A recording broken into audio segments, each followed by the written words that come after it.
성경 봉독 시간입니다. 오늘의 말씀은 에베소서 2장 8절, 12절에서 16절, 19절입니다. 조주희 집사님 나오셔서 성경 봉독 하시겠습니다. 너희는 그 은혜에 의하여 믿음으로 말미암아 구원을 받았으니 이것은 너희에게서 난 것이 아니요 하나님의 선물이라. 그때 너희는 그리스도 밖에 있었고 이스라엘 나라 밖의 사람이라 약속의 언약들에 대하여는 외인이요 세상에서 소망이 없고 하나님도 없는 자이더라. 이제는 전에 멀리 있던 너희가 그리스도 예수 안에서 그리스도의 피로 가까워졌느니라. 그는 우리의 화평이신지라 둘로 하나를 만드사 원수된 것에 곧 중간에 막힘 담을 자기 육체로 허시고 법조문으로 된 계명의 율법을 폐하셨으니 이는 이 둘로 자기 안에서 한 새 사람을 지어 화평하게 하시고 또 십자가로 이 둘을 한 몸으로 하나님과 화목하게 하려 하심이라. 원수된 것을 십자가로 소멸하시고 그러므로 이제부터 너희는 외인도 아니요 나그네도 아니요 오직 성도들과 동일한 시민이요 하나님의 권속이라. 아멘. 할렐루야. 하나님을 사랑하십니까? 예, 우리 한번 고백합시다. 하나님을 사랑합니다. 그래요. 예, 우리 하나님을 사랑하는 사람의 모습과 아닌 사람의 모습은 분명히 차이점이 있습니다. 만약에 여러분들이 직장 생활 가운데서 그 직장의 그 사업장의 오너가 여러분을 사랑한다면 어떻게 했는가? 그리고 그 사랑을 받는 방법을 알면 좀 다를 거예요. 다시 말해서 제일 우리가 그 오너와의 관계 속에서 오너의 마음에 들면 그로 인하여서 우리 직장 생활이 뭔가 많이 바뀔 거라고 생각합니다. 예, 근데 10수년을 직장 생활해도 오너의 마음에 들지 않으면 언제 잘릴지 모르겠지요. 뭐 쉽게 잘릴 수도 있겠고, 그러면 그렇지 않으면 더 허드렛 일로 강경되기도 하고 그렇게 될 수도 있겠지만, 그러나 오너의 마음에 들면 세상 말로 팔자가 필 수도 있어요. 우리 하나님도 그럴 거라 생각합니다. 신앙생활하면서 하나님은 어떤 사람을 들었으실까? 하나님은 어떤 사람을 들었을 것 같아요? 예, 그 마음에 드는 사람이 어떤 사람일까? 여러분은 그러면 여러분이 하나님이라면 어떤 사람이에요? 그걸 어떻게 하나님은 우리보다 훨씬 말할 수 없이 복잡한 분이지만 그래도 불구하고 하나님이 쓰시는 사람 대부분의 모습을 보면요 누구보다도 하나님을 사랑하는 사람이에요. 정말 진하게 사랑해요. 그런 사람들을 하나님이 들어 쓰시더라고요. 그래서 그 성경 속에서도 하나님은 그 언약의 역사를 반드시 그런 약속의 언약을 하고 있고요. 그 언약대로 역사하셔요. 우리는 입술로는 하나님의 모든 만물을 창조했다라고 말합니다. 그리고 하나님의 주권을 우리는 입술로 고백합니다. 근데 실질적으로 우리가 살아가면서 보면 하나님의 창조자 그리고 만물의 주권자이신 하나님 마음에 들기보다는 내 마음에 들어야 된다든가 아니면 내가 필요한 어떤 일에 아니면 그렇지 않으면 어떤 그런 세상 것에 더 마음에 들려고 노력하는 경향들이 참 더 많지요. 네. 정말 하나님 마음에 들면요 하나님이 그 사람을 그냥 두지 않는다고 저는 분명히 확신합니다. 성경의 수많은 사람들을 보면요 하나님 안에서 그런 역사가 있어요. 그래서 부활하신 예수님께서 디비레 바다에서 제자인 베드로를 만났을 때에 베드로에게 질문한 게 뭐예요? 그렇죠. 네가 나를 사랑하느냐 그거였어요. 네가 나를 사랑하느냐. 여러분 정말 하나님을 사랑해요? 라고 질문할 때에 정말 사랑하는가라는 심령이 내 깊은 곳에서부터 있는가를 한번 고백해 보세요. 예, 하나님을 사랑하는 사람들, 다시 말해서 이 말을 다른 말로요, 성령에 충만한 사람이라 말할 수 있어요. 하나님을 사랑하는 사람, 성령에 충만한 사람의 모습 속에 보면요, 삶의 모습이 다릅니다. 예. 우리도 마찬가지예요. 살아가면서 누군가를 무척 사랑하고 좋아하면 그 사람과를 단 10분도 떨어지려고 하지 않죠. 그 사람과의 관계를 우리는 깊이 유지하려고 하고요. 그 사람이 뭘 좋아하는지, 그 사람이 무엇을 원하는지, 그 사람의 기뻐하는 일이 뭔지를 다 파악하고, 그리고 그 사람이 기뻐하는 일을 위해서, 행복해하는 일을 위해서 우리는 살아갈 수밖에 없을 거예요. 왜? 사랑하니까. 그런데 하나님 안에서 우리도 마찬가지일 거라고 생각합니다. 하나님도 우리에게 모든 걸 내줬잖아요. 당신의 아들도 내주시고 다 내주셔요. 모든 걸 주신다고 했어요. 근데 주셔도 우리가 그 사랑을 저버리고 그 사랑을 알지 못하고 그 사랑 안에서 살지 아니하고 다른 걸 더 사랑하시면 하나님은 주셔도 그 준 거에 대한 가치성을 모르니까 오히려 우리에게서 그 주던 것을 빼앗아갈 수도 있어요. 하나님 주시는 이유는 하나님을 사랑하게 하기 위해서예요. 그래서 하나님은 십계명에도 말씀한 것처럼 나는 질투하는 여호와라고 말씀한 것입니다. 할렐루야. 우리 하나님을 사랑해야 돼요. 그런데 그 사랑하는 사람, 정말 하나님을 사랑하느냐 아니냐는 딱 우리 스스로가 알 수 있어요.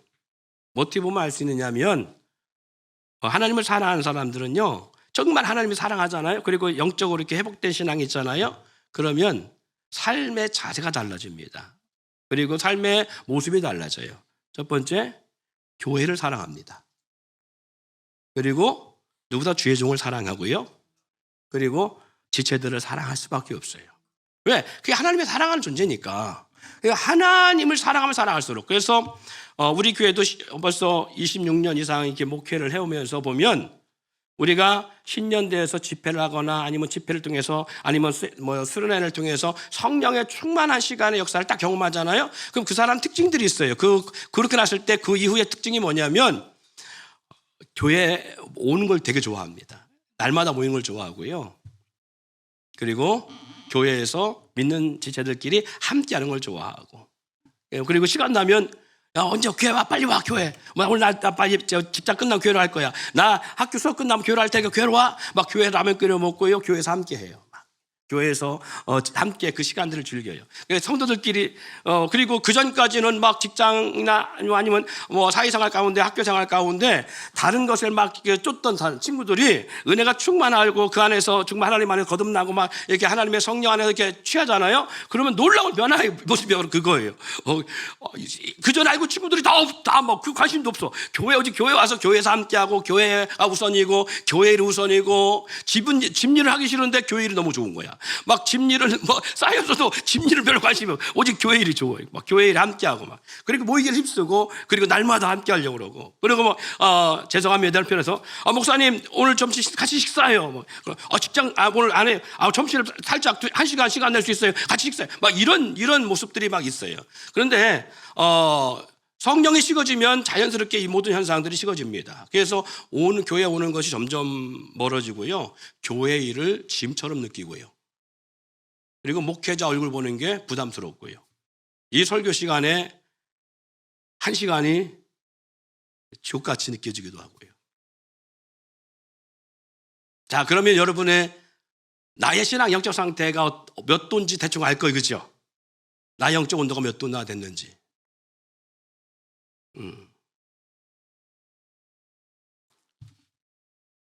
물론 저도 그런 경험과 체험을 많이 하고 살았어요. 그렇기 때문에 더더욱 잘 알아요. 저와 여러분들이 그 안에서 우리의 신앙의 모습을 체크하면서 그럼 이 말인즉 나는 그럼 처음 사랑을 잃어버리고 있었구나. 처음 사랑을 회복해 가는구나. 처음 사랑이 중단됐구나. 라는 것들을 우리는 우리 스스로를 검증할 수가 있어요. 우리 교회가 교회 공동체 초대교회 같은 역사를 만들기 위해서 참 오랜 시간 우리가 외치고 함께 하고 있잖아요. 그래도 냉랭한 이유가 뭐냐면 그 사랑이 회복되지 않기 때문에 그래요. 회복되지 않기 때문에. 그래서 우리는 전하고 있음에도 불구하고 냉랭합니다. 말씀을 나누고 있음에도 불구하고 이 연합의 일체의 역보섭이 잘 안 나타나요. 그래서 이것은요, 사람의 능력으로 할 수 있는 게 아니에요. 성령의 역사에 가능한 거예요. 성령의 역사. 근데 성령의 역사는 그냥 가만히 있는데 뚝 떨어지는 게 아니에요. 성령 역사는 가만히 있는데 우리 가운데 나타나는 게 아니에요. 아까 소양이라는 복음가수의 고백처럼 성령 역사는 그냥 주어지는 게 아니에요. 주님 앞에 매달리고 구할 때 나타나요. 구하는 자에게 성령을 주지 않겠느냐라고 말씀한 것처럼 백날 구해보세요. 구하는 걸 보면요, 우리는 구하는 건 성령을 구하진 않아요. 대부분 구할 때 뭘 구해요? 구하는 역사의 모습은요, 우리의 필요성을 구해요. 건강을 잃은 사람은 건강을 구하고, 물질의 문제가 있는 사람은 물질의 문제를 구하고, 직장에 있는 사람은 직장의 문제를 구하고 등등 많은 각자 자기의 소망과 소원을 구해요. 근데 그게 잘 되던가요? 안 돼요. 우리가 구하는 것을 주지 않아요. 근데 성경에 그러면 구한다 주신다고 했는데 왜 안 주시냐? 성경에 분명히 뭐라 그러느냐? 구하는 자에게 좋은 걸 주지 않겠느냐라고 말하는데, 그 좋은 것은 내가 좋은 것이 아니에요. 내가 좋아하는 걸 준다는 게 아니에요. 구하는 자에게 뭘 준다? 성령을 주신다고 해요. 성령을 주시는 거예요. 그 성령이 우리 가운데 역사해야 우리가 세상을 이기는 삶을 살 수 있어요. 예를 들어서 우리 하나님이 이게 지금 그릇인데, 이 그릇이 그냥 금이라고 생각해요. 요즘 금값이 비싸니까 이게 금이라고 생각해요. 금컵이라고 생각해 보세요. 적어도 이게 잘못돼도 이 정도 되면 금컵이 되고 무게가 있으면 적어도 몇 천만 원 될 거예요. 몇 천만 원 된다고 생각합시다. 몇 천만 원짜리 골드 컵을 줬어요. 예, 그러면 이걸 줬는데 내가 지키지 못하면 뺏깁니다. 잃어버릴 수도 있고요, 도둑 맞을 수도 있고요, 강도를 당할 수도 있어요. 그렇겠죠? 우리가 구하는 건 이거예요. 하나님, 돈 주세요. 하나님, 직장 주세요. 하나님, 건강 주세요. 하나님, 나의 삶의 이런 부분들을 해결해 주세요. 등등을 구해요. 마치 그것이 나에게는 뭐 같으냐? 골드 같은, 정말 내가 가장 중요하게 여기지는 것일지 무엇일지 모르겠어요. 그런데 이걸 주셔도 우리가 이걸 지키지 못하면 빼앗긴다는 거예요. 이 금그릇을 빼앗기듯이 하나님 나의 건강 줬는데 내가 건강을 지키지 못하면 내 건강을 빼앗길 수 있어요. 내게 능력을 줬는데 그 능력을 감당하지 못하면 빼앗길 수 있어요. 직장을 줬는데 그 직장을 감당하지 못하면 빼앗길 수 있어요. 돈을 줬는데 돈을 감당하지 못하면 빼앗길 수 있다고요. 다 털릴 수 있어요. 왜? 주님이 그렇게 말씀했어요. 너의 보물을 하늘에 쌓아두라. 거기는 좀과 동력이 해하지 못할 것이며 도적이 굴을 뚫고 그것을 뺏어가지 못하느니라 라고 말씀하셔요. 이 말씀이 뭐냐면 이 땅에는 그런 역사가 있다는 거예요. 이 땅에는 반드시 우리가 갖고 있는 것을 빼앗길 역사가 있다는 거예요. 그래서 나는 잘 보관한다 하는데 불구하고 도적 맞을 수 있고 강도를 당할 수가 있고 잃어버릴 수가 있다라는 거예요. 그 말은 즉 뭐예요? 그것은 우리를 향해 뭐하는 존재가 있다? 대적하는 존재가 있다라는 것을 말씀하고 있는 거예요. 그럼 그걸 빼앗기지 않으려면 어떻게 해야 되는 거예요? 그걸 뺏기지 않으려면 내 소유 가운데 하나님이 주신 것을 빼앗기지 않도록 더 강력한 나를 보호하는 대상이 주어지면 낫겠죠. 이것을 소위 보디가드라고 말할 수 있습니다. 내 목숨을 누군가가 노리고 있을 때 내 목숨을 누구도 해할 수 없는 든든한 보디가드가 나를 위해서 진을 치고 있다면 빼앗기지 않고 목숨을 잃지 않겠죠. 그래서 주님 말씀한 거예요. 아니 목사님, 우리가 돈을 구하는데 그럼 돈을 주시지 않냐고 왜 성령 주시다고 말씀하고 계십니까? 성령이 나하고 뭔데? 나는 돈이 필요한데, 나는 건강이 필요한데, 나는 사업장이 필요하고, 나는 일이 필요한데 하나님 그걸 주셔야지 왜 성령을 주신다고 말합니까? 그럼 우리가 하나님과 하나님 일을 위해서 아니요, 그게 아니에요. 말씀드렸잖아요. 우리는 약한 존재입니다. 그러나 우리 약한 존재인데 우리 가운데 빼앗는, 나에게 강도처럼 와서 나의 모든 걸 빼앗아가는 강력한 존재들이 있어요. 그게 바로 영적 어둠의 세력이에요. 그래서 근신하라 깨어라 너의 대적마귀가 우는 사자같이 삼키기를 찾나니. 할렐루야. 근신하라 깨어라 대적마귀가 우는 사자같이 삼키기를 찾는다고 했어.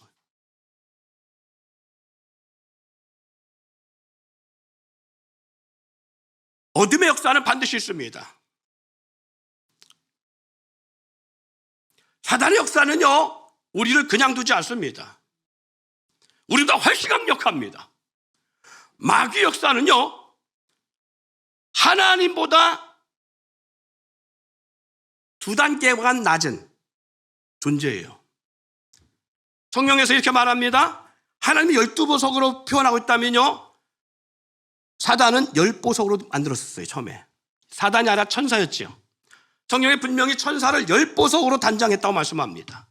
그래서 10보석 단장해서 하나님 보좌 곁에서 하나님을 찬미하고 하나님의 영광 돌리도록, 하나님을 보호하도록, 하나님을 수호하도록 그렇게 하나님이 천사를 창조했어요. 그런데 그 중에 천사장이 하나님 보좌에 오르려가는 교만한 가운데 하나님이 그걸 보시고 나서 그 타락한 천사를 내쫓아버리잖아요. 천상에서. 그래서 이 땅, 지상, 공중것에 잡은 자가 됐다고 성경 분명히 우리 가운데 증거하고 있습니다.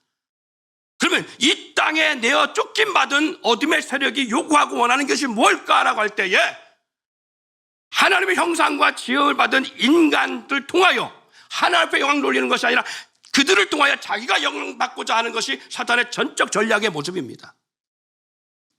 그래서 하나님은 연합을 꿈꾸고 연합의 역사를 이루기를 원하고 화평의 역사를 이루고 하나가 되기를 원하고 있다면 사탄은 이 역사를 꺾어놓기를 원하는 거예요. 왜? 하나님과 멀어져야 자기 마음대로 주장할 수 있으니까. 자기 마음대로 하나님의 사람들을 움직여 갈 수 있으니까. 이게 사단의 전적인 전략의 모습입니다. 그렇기 때문에 이 사단의 역사는 우리보다 훨씬 강력합니다. 그런데 우리가 이 사탄을 이길 수 있는 능력을 가질 수가 있어요. 이 사탄을 제어할 수 있는, 억할 수 있는 능력을 우리가 소유할 수 있습니다. 그게 뭐냐면 성령이 역사할 때예요. 성령이 역사할 때 우리는 어둠의 세력을 제어할 수 있는 권세가 있어요. 예수님이 이 땅 2000년에 오셔서 3년의 공생했더니 하신 일이 뭐냐? 예수님도 그랬잖아요. 예수님도 30세가 되도록 아무 능력을 행치 않았어요. 그런데 그가 30세가 되어서 세례 요한으로부터 세례받을 때에 성령이 그 위에 임자면서부터 예수님이 권능 역사가 드러나는 데에 말씀으로 이 땅에 오신 예수님께서 말씀의 성령 역사하니까 그 말씀 대신 주님의 삶의 역사가 권능의 삶을 살아요. 귀신을 쫓아내고요, 사탄을 제하고요, 그리고 죽은 자를 살리고요, 병자를 치료하고요, 바다를 잠잠케 하고요, 파도를 명하여 멈추게 하는 역사를 만들어내고 있다는 사실입니다. 제자들이 이런 모습 보시고 저가 네 위에 이런 일을 행하느냐라고 하면서 놀라했어요.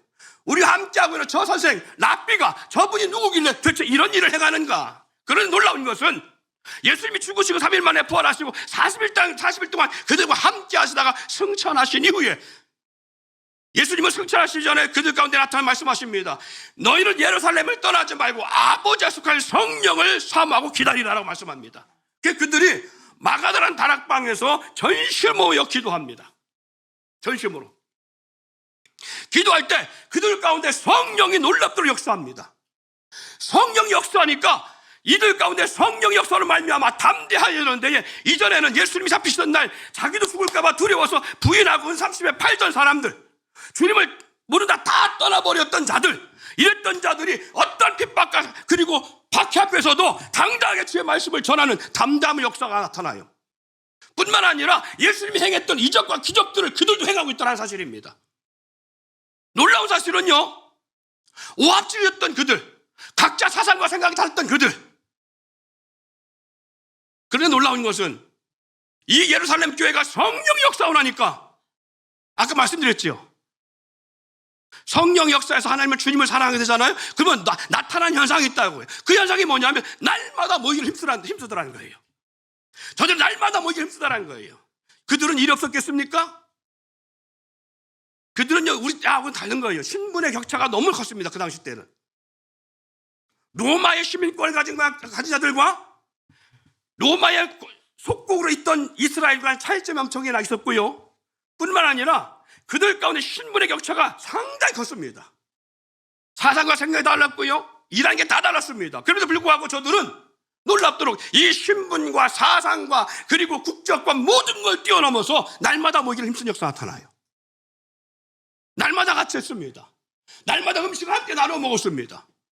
날마다 예수의 그리스도 안에서의 은혜를 나누기 시작했습니다. 그리고 그 초대교회는 놀라운 변화가 일어나기 시작합니다. 그 제자들의 손에서 예수님이 했던 역사와 같이 병든 자들이 치유받고 안진병이가 걸으며 문둥병이 치유받는 역사가 일어나고요. 볼 수 없는 자들이 복게 되어지며 걷지 못하는 자가 나사는 예수 이름으로 은과 금은 내게 없거니와 내게 있는 건 내게 주르니 예수 이름으로 걸어갔을 때에 남에서부터 안질병 어떤 자가 걷는 역사가 나타나고요. 이런 역사가 일어나기 시작하는 것입니다. 보세요. 건강을 줘도 감당하지 못하면 쓰러지고 넘어지고 그리고 죽을 수도 있고 사단의 어둠의 권세에 매여서 그렇게 그 권세 앞에 눌릴 삶을 살아갈 수 있는 데에 성령 역사하니까, 성령 하나님 역사하니까 연약한 인간이 아니라 하나님의 권능의 사람들이 되어서 환경을 제어하고 환경을 다스리고 어둠의 영을 결박할 수 있는 능력의 삶을 살아가고 있다는 사실이에요. 왜 우리가 기도할 때에 필요한 걸 주지 아니하고 성령을 주시는지 이해되십니까? 성령을 주셔야 이걸 주셔도 감당할 수가 있는 능력의 삶을 살아갈 수 있습니다. 성령을 주셔야, 성령이 함께해야 하나님이 주신, 우리 주님이 나에게 주신 능력적 삶을 살아갈 수가 있는 것입니다. 우리 가운데에 우리가 알지 못하는 놀라운 그러한 보석 같은 삶의 역사들이 있어요. 근데 그걸 발견될 수가 없는 거예요. 왜? 육체 가운데 눌려서 보이지 않는 거예요. 그런데 성령이 역사하면, 성령의 사람이 되어지면 하나님의 영이 우리 가운데 우리의 능력을 깨닫게 하시고 하나님의 지혜를 우리가 닮아갈 수가 있고 하나님의 권능 아래서 세상을 이기는 삶을 살아갈 수가 있는 삶이 되어져요. 이것이 하나님의 사람들의 모습입니다. 근데 우리는 늘 날마다 뭘 구하고 있느냐? 늘 빼앗기고 잃어버리고 놓쳐버리고 밑발동에 물 붓기식으로 살아갈 수밖에 없는 그 모든 것들을 다 탕진해가는 가운데서 불구하고 계속 구하고 찾는 것들은 뭘 구하고 있어요? 세상 것을 구하고 있어요. 썩어질 것을 구하고 있어요. 그리고 그것과 함께 하려고 합니다. 그리고 그것에 우리는 목숨 겁니다. 하지 말라는 게 아닙니다. 열심히 장사를 해야 됩니다. 열심히 돈 벌어야 됩니다. 열심히 공부해야 됩니다. 열심히 수고해야 됩니다. 그러나 그럼에도 불구하고 더 우리가 중요한 것은 뭐냐? 성령의 역사와 동행한 삶을 살려고 해야 돼요. 그래야 우리는 빼앗기지 않습니다. 그렇지 않으면 주셔도 감당할 수 없기에 그 은혜도 잃어버리지만 있는 것마저 빼앗기는 삶을 살아갈 수밖에 없는 거예요. 우리 주님은 그걸 알기 때문에 우리 가운데 성령을 사모하기를 원하시는 거예요. 가정을 주면 뭐 할 거예요? 서로 다투고 미워하고 서로 용납하지 못하고 부딪혀 깨지는 것. 하나님이 이걸 원하는 게 아니잖아요. 하나님은 가정을 통해서 하나님의 역사가 일어나기를 원하는 거예요. 합력하여 그 가정 안에서 부부가 먼저 합력하여 선을 이루기를 원하시고요. 부모와 자녀 간에 합력하여 선을 이루기를 원하시는 거예요. 그래서 가정에 하나가 되어서 세상과 맞짱 뜰 수 있는 믿음의 거룩한 역사를 만들어가기를 원하시는 게 우리 주님의 모습입니다. 그래서 우리 주님께서 우리 가운데 그 역사를 만들어가기를 원하시는 거예요. 그런데 성령의 역사를 경험하지 아니하고 있으면요, 자꾸 육의 모습으로 나타납니다. 그래서 사탄은 이런 우리들의 모습 속에 뭘 만들어내냐면 분열을 만들어냅니다. 그리고 서로 원망합니다. 서로를 미워합니다. 서로를 정죄합니다. 서로를 판단합니다. 주님은 연합은 원하고 화평을 원하지만 사탄은 분열과 싸움을 원하기 때문에 그래요. 여러분, 사탄의 전략의 첫 번째 전략이 뭐냐면, 그러기에 사탄은요, 하나님의 사람들로 하여금 하나님과의 관계가 깨어지기를 원하는 거예요.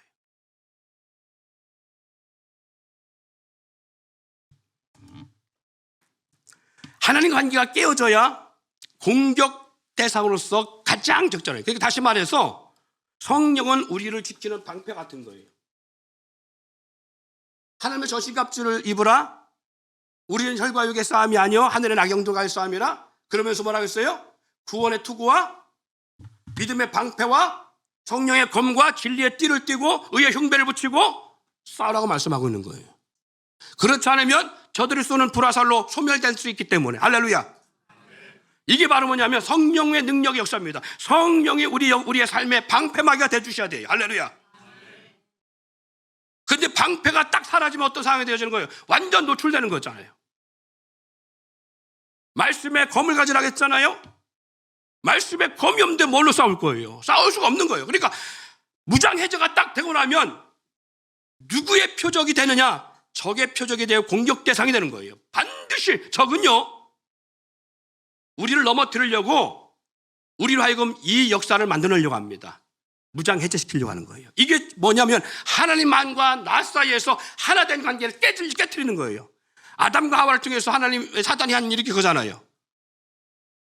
하나님 형상과 모양을 따라 지음받아 하나님의 성령 안에 있던 이 아담과 하와가 하나님과의 관계를 깨뜨리기 위해서 사탄이 기가 막히게 쓴 머리가 뭐예요? 선악과라고 하는 이 약속, 언약, 이것을 못 지키게 만들었기 위해서 죄로 말미암아 이걸 따먹게 만들어서 결국은 하나님과 사람 사이의 죄가 그 사람한테 딱 껴서 분리시키는 거였잖아요. 그래서 죄가 뭐냐? 죄는 하나님과 나 사이의 관계를 깨트리는 분리적 도구가 죄입니다. 이해되십니까? 그래서 하나님과 나 사이 이 문제의 역사를 깨져야만이 분리돼서 방패막이가 사라지고 보호막이 사라지고 연약한 인간이 노출돼서 그대로 사탄의 공격의 역사를 감당해낼 수 있게 공격을 막아낼 수 없는 상태가 될 수 있기 때문에 그렇습니다. 그래서 성경은 말하느냐? 죄를 짓는 자마다 마귀에 속하나니라고 말씀합니다. 이 역사를 가장 드러냈던 사람들이 바로 성경의 최초의 사람들 아담과 하와, 가인과 아벨 사이의 모습들이 그 모습이죠. 그럼 우리는 그렇지 거기서 관계없느냐? 아니에요. 우리도 마찬가지죠. 요한일서 3장 15절 말씀에 이렇게 말씀합니다. 그 형제를 미워하는 자마다 살인하는 자니 살인하는 자마다 영생이 그 속에 거하지 아니하는 것을 너희가 아는 바라. 형제를 미워하는 것이 뭐다? 살인한 것이다.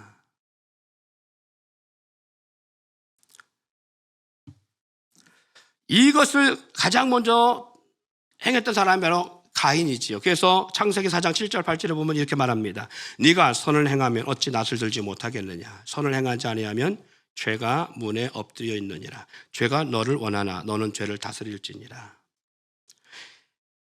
보세요. 여기에 죄라는 말이 있습니다. 그리고 선이라는 말이 있습니다. 죄가 문에 엎드려 있다는 거예요. 그래서 너는 죄를 다스리라는 거예요. 할렐루야.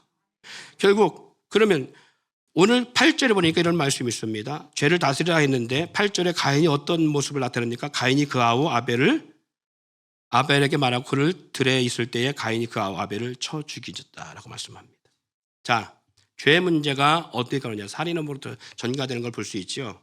네. 그럼 죄가 도살이고 죄가 내 문 앞에 엎드렸다라고 말하는데 그 죄의 본성이 뭐냐? 요한일서 3장 8절. 자, 읽어볼까요? 시작.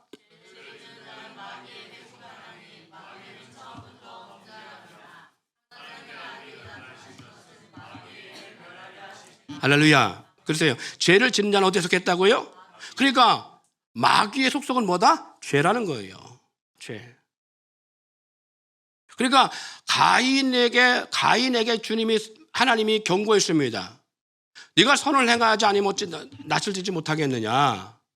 선을 행하면 낯을 들지 못하겠느냐라고 말씀하시면서 그 속에 불의가 있다는 얘기잖아요. 그러니까 죄가 내 문 앞에 엎드려 있다고 말합니다. 넌 죄를 다스리냐? 그러니까 뭐가 엎드려 있는 거예요? 죄의 본질이 뭐가 엎드려 있는 거라고요? 마귀가. 예, 그래서 마귀와 죄는 뗄래야 뗄 수 없는 거예요. 죄를 짓는 자는 마귀에 속했다고 말씀하는 것입니다. 마귀는 처음부터 범죄함이라. 어떤 범죄예요? 아담과 하와에게 하나님과 관계를 깨뜨리는, 선악을 따먹게 하는, 죄를 범케 하는 이 분리 역사.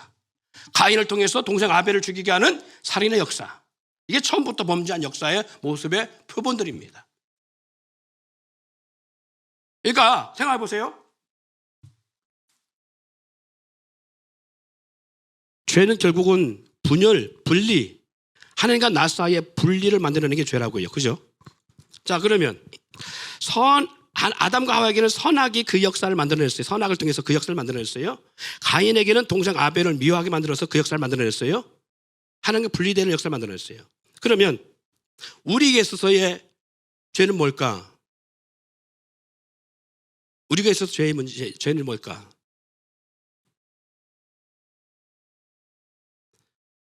자, 노골적으로 제가 설명할게요. 노골적으로 더 질문할게요. 술이 죄일까? 담배가 죄일까? 돈이 죄일까? 자, 죄와 죄가 아닌 것을 어떻게 구분할 수 있어요, 그럼? 이게 죄다라고 하는 걸 어떻게 구분할 수 있어요? 제가 지금 설명드린 걸, 말씀드린 걸 잘 기억하면 죄가 될 수 있고 아닐 수 있어요. 여러분 직장이 죄예요, 아니에요?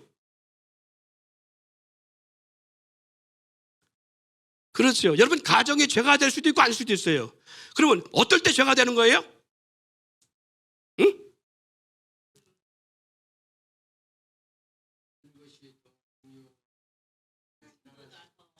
아니 그렇게 막 너무 복잡하게 설명하지 말고 그걸 그렇게 맞아요. 근데 그것을 제가 던진 질문에 더 가깝게 하는 답은 이겁니다. 이것 때문에 하나님과 나 사이가 분리되면 죄예요. 남편 때문에 나와 하나님 관계가 분리되면 죄예요. 그게 아내 때문에 나와 하나님 관계가 분리되면 죄예요. 내 자식을 더 사랑해서 말씀한 것처럼 하나님과 나 사이에, 예를 들어서 이런 거예요. 자식을 사랑하는데 목사님이 내 자녀를 혼내게 나무랬어. 근데 그 부모가 그것 때문에 상처받고 시험 들었어. 그래서 마음에 시험 들어서 예배 생활하기 싫고, 그리고 목사님과 일하기 싫어. 예를 들어서 목회자가 말하는 걸 순종하고 싶지 않아. 그래서 주님 하나님과 자꾸 멀어져. 그럼 누가 지금 뭐가 죄예요? 그 자녀가 죄가 되고 있는 거예요. 이해되십니까? 여러분 왜 술이 죄가 되겠어요? 예를 들어서 술을 진탕 먹고 주일날 아침인데 그 교회를 안 와. 그럼 그게 죄야. 예? 그게 죄가 될 수 있어요. 세상 친구가 죄가 될 수도 있고 안 될 수도 있어요. 어떻게 죄가 되느냐? 세상 친구 때문에, 이성 친구 때문에 예배를 빼먹어. 하나님과 관계가 멀어져가. 그럼 그게 죄야. 그게 악이야, 그게.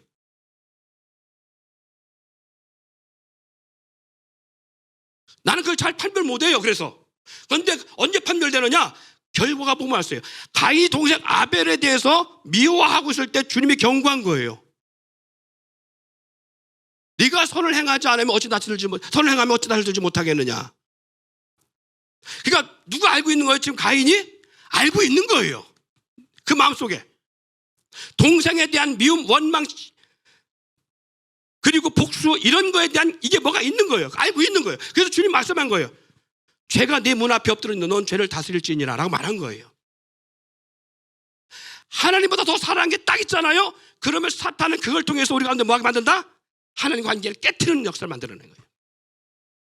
왜 아담보다 뱀이 하와에게 먼저 접근했겠어요? 이유가 있습니다. 아담과 하와 사이에 지금 이 선악과 나무의 열매에 대해서 누가 더 관심 갖고 있다? 하와도 관심 갖고 있는 거 아는 거예요. 하와는 그 나무 열매에 대한 상당히 호기심을 갖고 있다는 거예요. 근데 아담은 누구에 더 관심 갖고 있는 거예요? 그렇죠. 잘하네. 이제 제 곡식이 제대로 나오네요. 보세요. 바로 그건 거예요. 그러니까 하와를 넘어뜨리면 누굴 넘을 수 있다는 거 알 수 있는 거예요? 아담 넘을 수 있다는 걸 알 수 있는 거예요. 사탄이요, 우리 가운데 역사할 때 그렇게 역사합니다. 그걸 하나님 모르셨다고요? 아니요, 너무 잘 아시죠.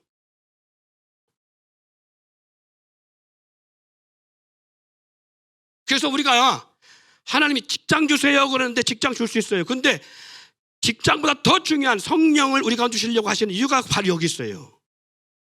직장 주세요, 직장 주는데 직장 줄 때까지는 하나님 영광이요 라고 할 수 있습니다. 아, 하나님이 나 직장 주셨다고 막 나 일할 수 있는 사업장 일터를 주셨다고 막 이렇게 자랑할 수 있습니다. 근데 몇 달 지나가더니 이게 너무 잘 되다 보니까 뭐예요?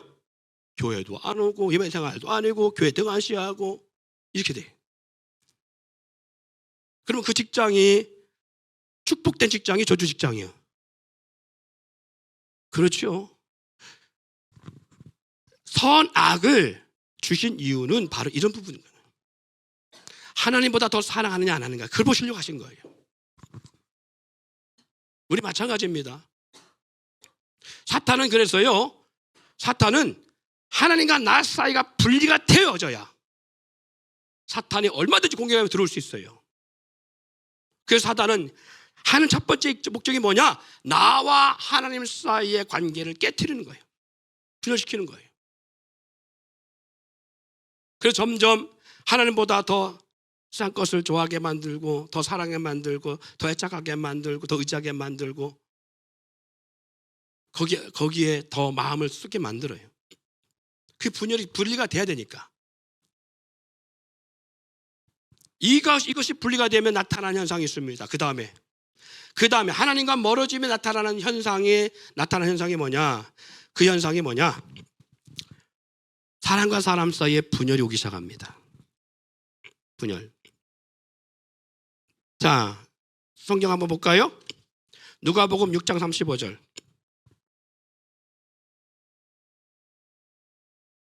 자, 한번 읽어볼까요? 시작.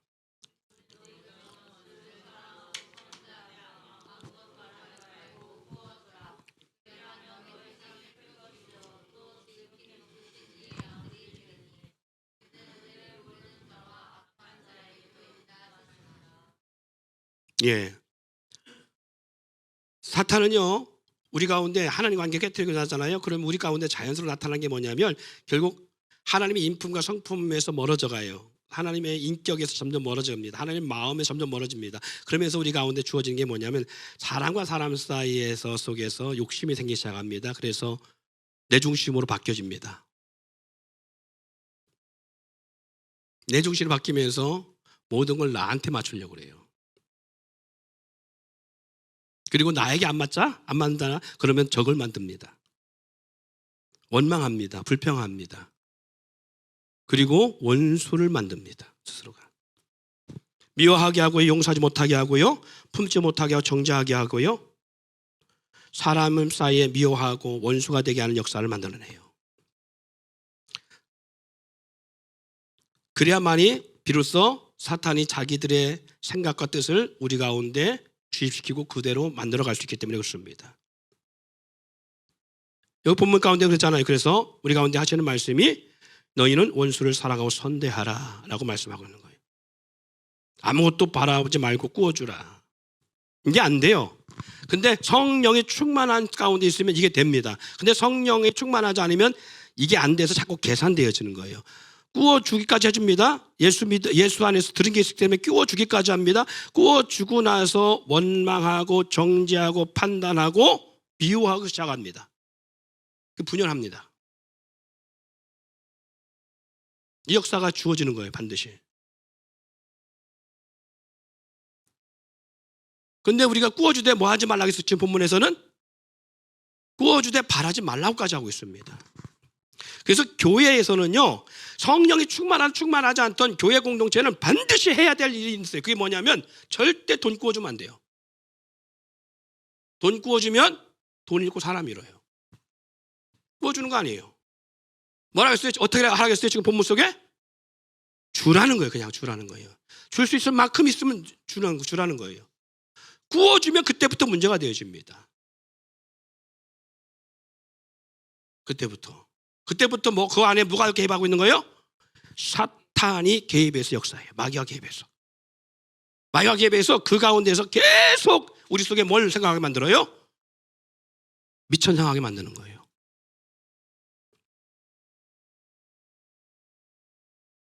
처음에 줄 때는 좋은 마음으로 줍니다.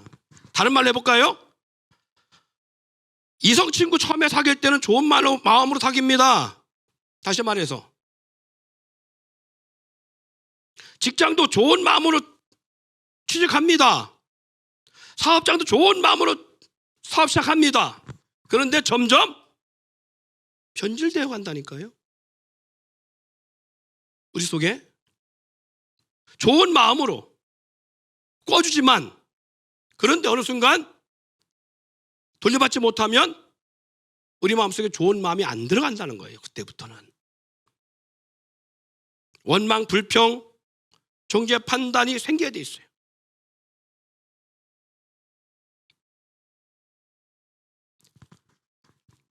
그래서 말씀하고 있는 거예요.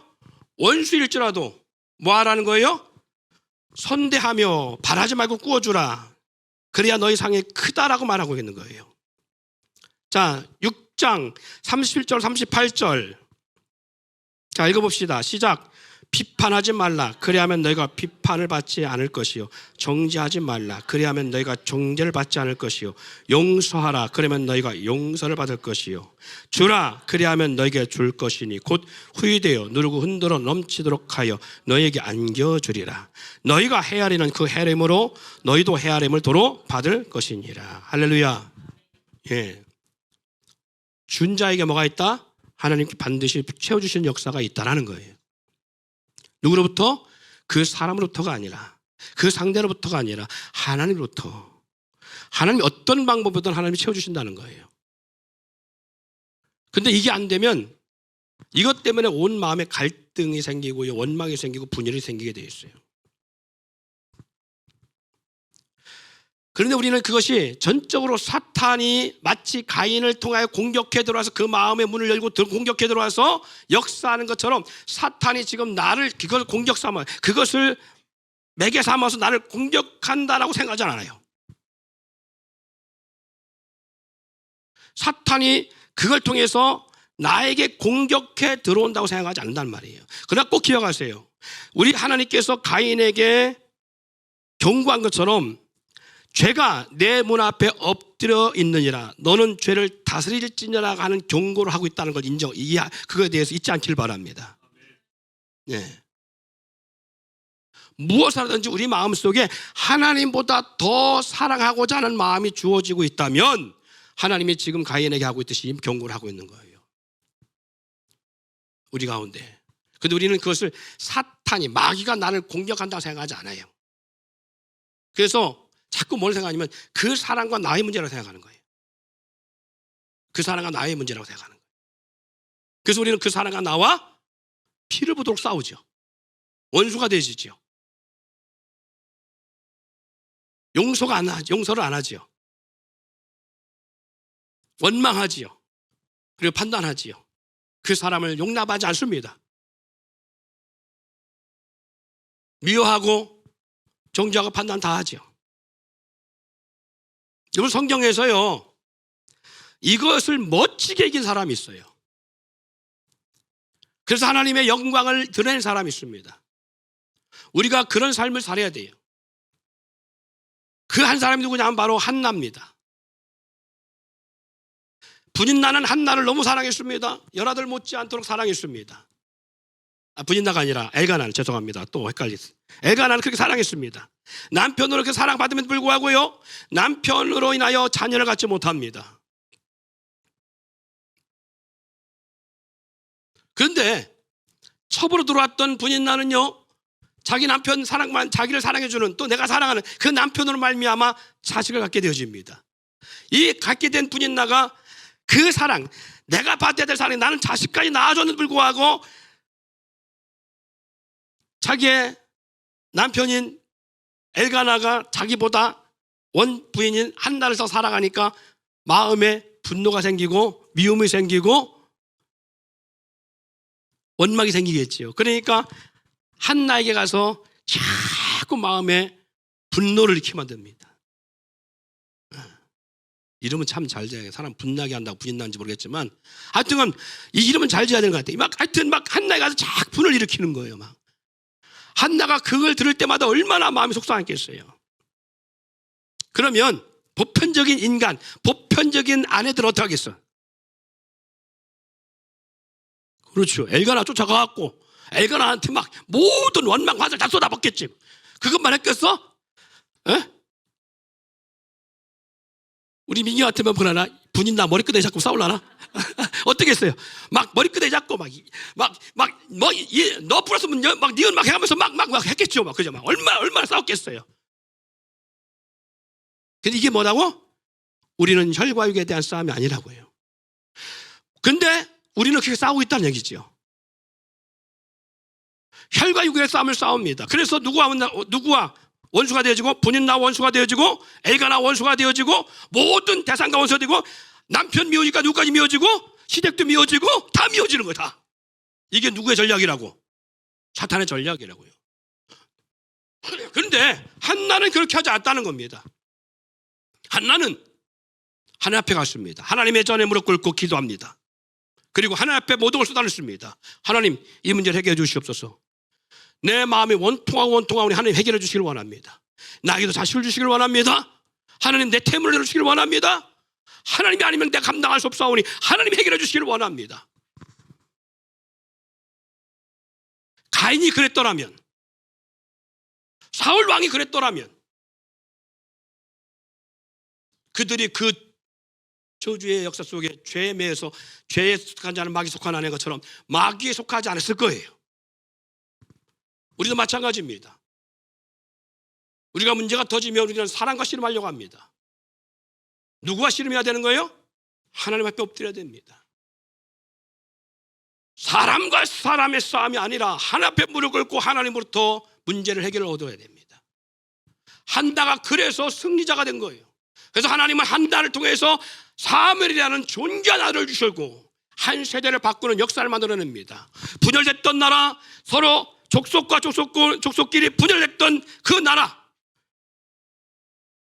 하나님과의 관계가 깨어졌던 그 민족, 그리고 서로 다투던 그 민족, 그 이스라엘 12족속들이 사무엘 선지자가 한나가 하나님과 씨름하고 얻게 된 아들을 통하여 그 아들이 하나님 앞에 거룩한 하나님과의 관계가 회복되어지는 않냐니까 어떤 삶을 살아요? 분열된 족속이 12지파가 하나가 되어집니다. 할렐루야. 나눠줬던 모든 족속들이 하나가 되어서 오직 하나님 앞으로 나갑니다. 그래서 사무엘 선지자 시대 때에 놀라운 역사는 이스라엘이라는 지파가, 이스라엘 12지파가 하나가 돼서 하늘을 향하여 나가는 역사를 만들어내요. 거룩한 부흥의 역사를 만들어냅니다. 부흥은 다른 게 아닙니다. 부흥은 숫자가 날마다 하는 게 부흥이 아닙니다. 부흥은 회복입니다. 내 영적 신앙 회복되는 게 부흥입니다. 우리나라 초대교회도 부흥 역사를 일어날 때 길선주 목사님부터 시작해서 모든 교회 성도들이 자기 입술로 자기의 죄를 고백하고 사기친 자는 그 사기친 것을 갖다 갚고 그리고 거짓말한 것들, 그리고 서로 속인 것들을 더 서로 고하고 용서하고 서로 하나 되는 평양 대붕의 역사가 장대현 교회에서나 일어나요. 우리처럼 셀 모임할 때 그냥 이 수박 거다기식이 아니라 그런 고백과 서로 나눔의 역사가 일어나고 있었다는 얘기예요. 여러분, 우리 모습에 그런 모습이 있어야 됩니다. 우리 하나님이 꿈꾸시는 역사가 바로 뭐냐? 바로 여기예요. 그래야만이 사탄이 접근할 수 없어요. 사탄이 틈탈 수가 없어요. 그래서 주님 말씀하고 있는 거예요. 성령 말씀하는 걸 볼까요?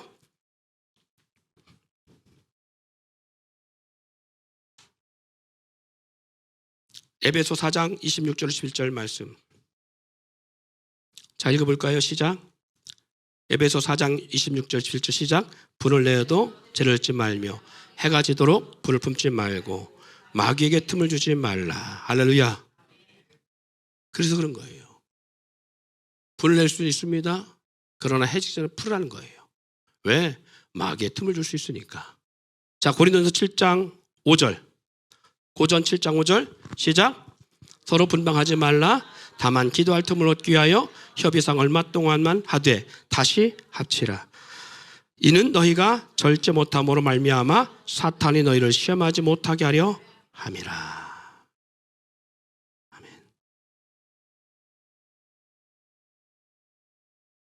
이게 무슨 뜻이에요?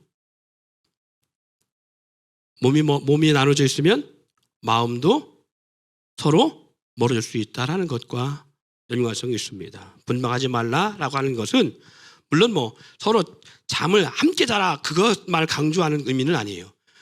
그 여기에 뭐가 있느냐? 서로 몸과 마음이 멀어지면 그 안에 사탄이 틈타서 악한 생각들을 갖게 만들고 불의한 생각들을 하게 만든다는 거예요. 이 말인즉 서로 대화하지 않으면 안 된다는 거예요. 대화하지 않으면.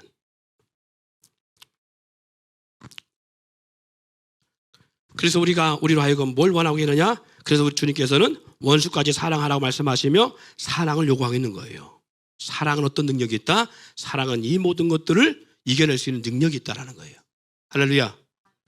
자, 한 두 절 정도만 더 읽고 마칩니다. 요한일서 4장 18절. 요한일서 4장 18절.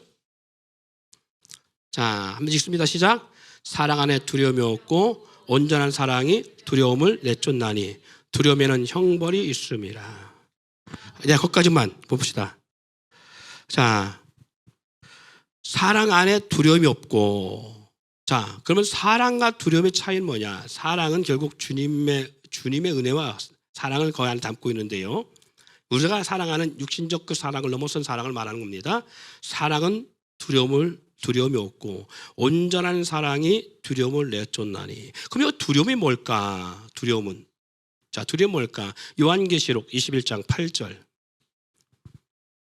자, 요한계시록 21장 8절 시작. 그러나 두려워하는 자들과 믿지 않는 자들과 흉악한 자들과 살인자들과 음행자들과 점술가들과 우상 숭배자들과 거짓말하는 모든 자들은 불과 유황으로 타는 못에 던져지리니 이것이 둘째 사망이라.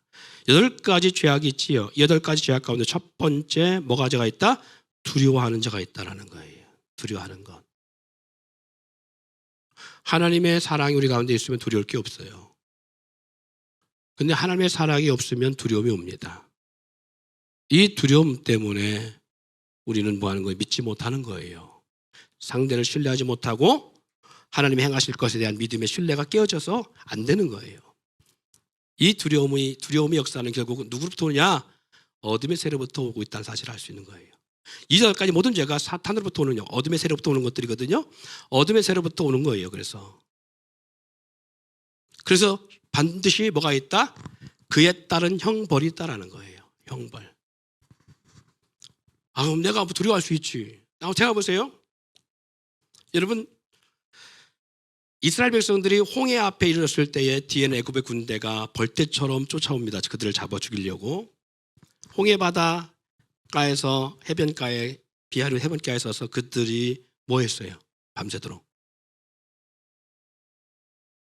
기도했어요? 아니죠. 원망 낙심 대성통곡했죠. 왜? 애굽에 매장지가 없으므로 우리를 이곳에서 죽게 하느냐라는 그러한 입술의 고백을 보면 이들은 뭐 하고 있다 지금? 담대했다, 두려웠다? 두려웠다라는 거예요. 두려웠다. 12지파 가운데 우두머리들을 광야에서 약속의 땅 가나안을 정탐 보냅니다. 정탐 보내고 왔을 때 10명의 정탐꾼들이 우리는 그 땅에 못 들어갑니다. 그 땅에 보니까 안악자손이 살고 철병거가 있고 등등 있는 그대로를 다 얘기합니다. 이들 또한 마찬가지였습니다. 뭐에 대한 두려움이요? 그 땅은 들어가지 못하고 이 광야에 다 죽겠구나 라는 두려움이었어요. 두려움이 누구로부터 오는 거라고요? 어둠의 권세로부터 오는 거라고요. 그래서 주님 우리 가운데 말씀합니다. 두려워하지 말라. 내가 너와 함께함이라. 우리가 해결하고 이겨야 될 문제가 바로 여기 있습니다. 그래서 성경 속에 담대하라 두려워하지 말라가 무려 365번이 나옵니다. 매일 우리 주님께서 우리 가운데 원하신 게 뭐냐? 두려워하지 마. 담대해. 내가 너와 함께 담대. 이거였어요. 사랑하는 성도 여러분, 그런데 이것이 바로 뭐냐? 사랑은 모든 두려움을 내쫓는다는 거예요. 이 말은 즉 하나님을 사랑하면 두려움이 없다는 거예요. 할렐루야. 하나님을 사랑하면 두려움이 없어요. 그 사랑은 누구까지? 형제까지 사랑할 수 있는 삶의 역사로 나타납니다. 우리의 신앙 가운데 정말 우리가 가져야 되는 게 뭐냐면 바로 이 부분이에요. 우리가 정말 구하는 것이 땅의 것, 썩어질 것이 아니라 정말 구해야 되는 것이 뭐냐면 바로 하나님 안에서 주님의 하나님을 뜨겁게 사랑할 수 있는 역사가 있어야 돼요.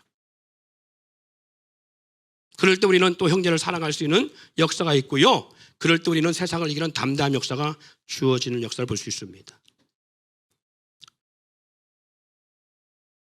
예수님의 제자들이나 수많은 지금까지도요. 많은 크리스찬들이 순교의 현장에서 순교를 당하고 있습니다. 저들이 순교할 수 있는 것은요. 목숨이 두세 개씩 돼서가 아니에요. 하나님을 사랑하기 때문에 가능한 거예요. 근데 그들이 순교하는 현장이 어디입니까? 복음이 메말라 있는 곳, 그리고 복음이 없는 곳, 하나님의 이름이 선포되지 못하는 곳, 그리고 우상을 숭배하는 곳, 어둠의 권세에 매여 있는 그러한 저주의 땅에 가서 그 땅에서 그들에게 영적 어둠의 권세에 매여서 하나님의 나라에 들어갈 수 없는 어둠의 권세 가운데 종되어 있는 그들을 구원하기 위해서 달려간 사람들이잖아요. 그렇죠? 그 현장에 있는 거잖아요. 근데 놀라운 것은 하나님을 사랑하는 것과 전도가 무슨 차이가 있느냐? 놀라운 것은 하나님을 사랑하면 하나님 밖에 있는, 하나님을 모르는, 하나님을 대적하는 어둠의 권세 가운데 있는 자들이 할지라도 그 영혼에 대한 사랑이 있을 수밖에 없다는 거예요.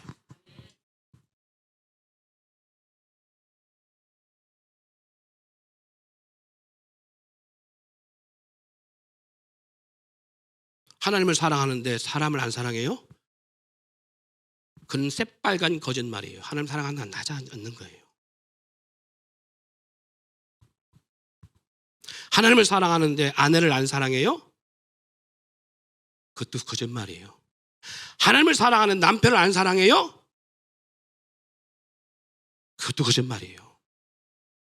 하나님을 사랑하는데 형제를 사랑하지 않고 미워해요? 지금 거짓말인 거예요. 성경이 분명히 말씀합니다. 하나님을 사랑한다 하면서 형제를 미워하는 것, 이런 거짓말하는 것이라고 분명히 말씀하고 있어요.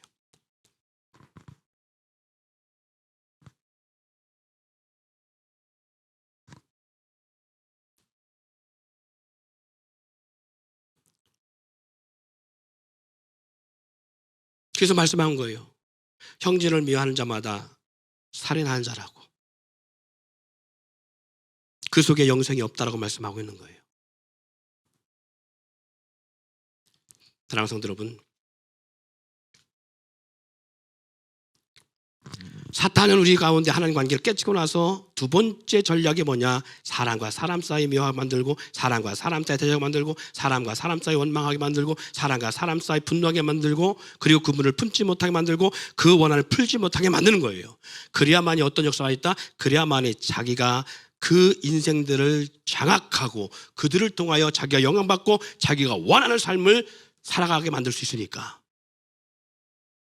그래야 두려워하게 만들고, 거짓말하게 만들고, 하게 만들고, 사기치게 만들고, 이런 역사를 만들어낼 수 있어요.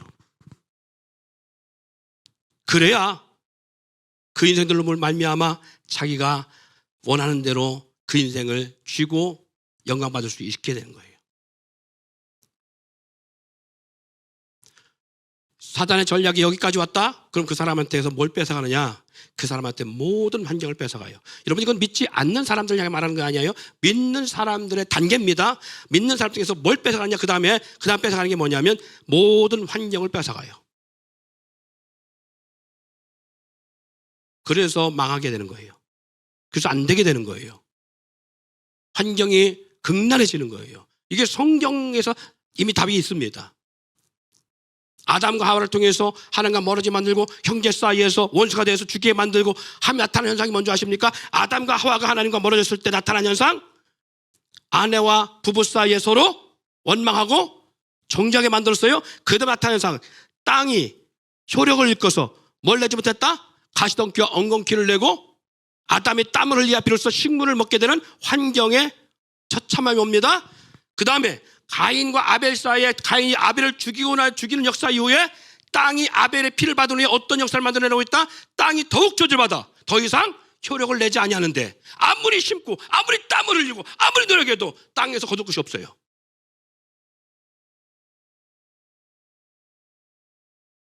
그래서 뭐 해야 된다? 훔쳐야 되고 도적해야 되고 강도짓 해야 되고, 그래서 그래서 먹고 살아야 되는 거예요.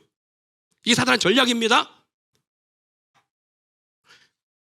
그런데 외롭고 공허하고 뭔가 마음에 기쁨이 없잖아요. 하나님 관계 깨졌으니까. 그래서 나오는 일들이 뭐냐면 스스로 악기를 만들어 노래하고 자기 마음을 위로받으려고 했던 거예요. 음악의 시작이 여기서 나왔습니다. 응하기 시작해.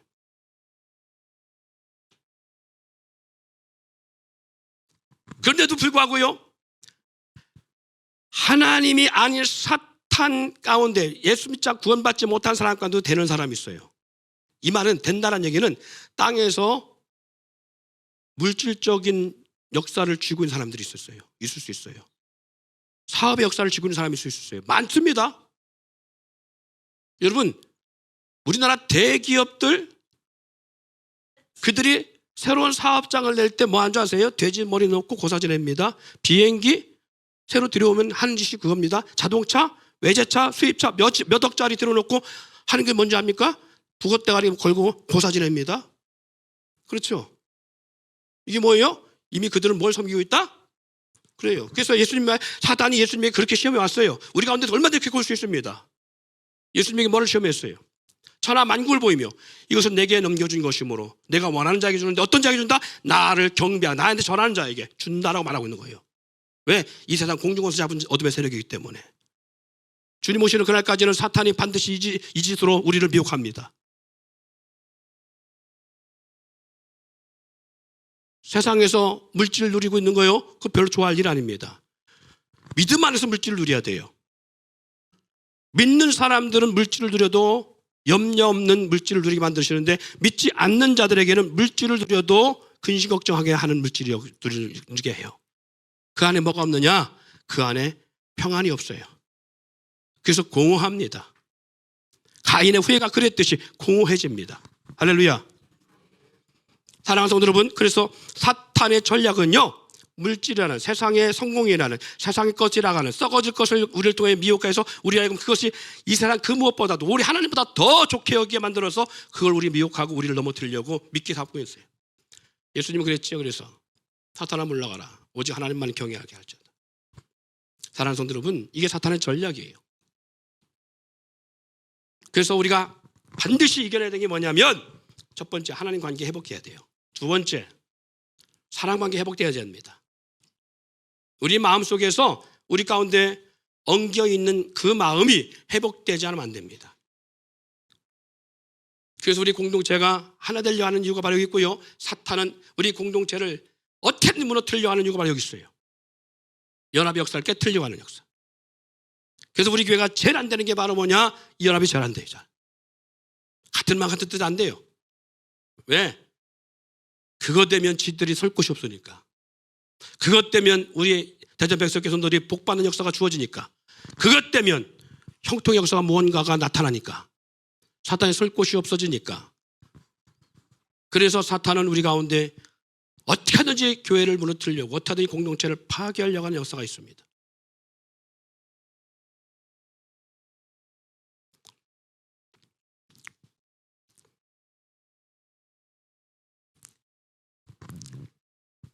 요한계시록 20장 10절 말씀에 이렇게 말씀합니다.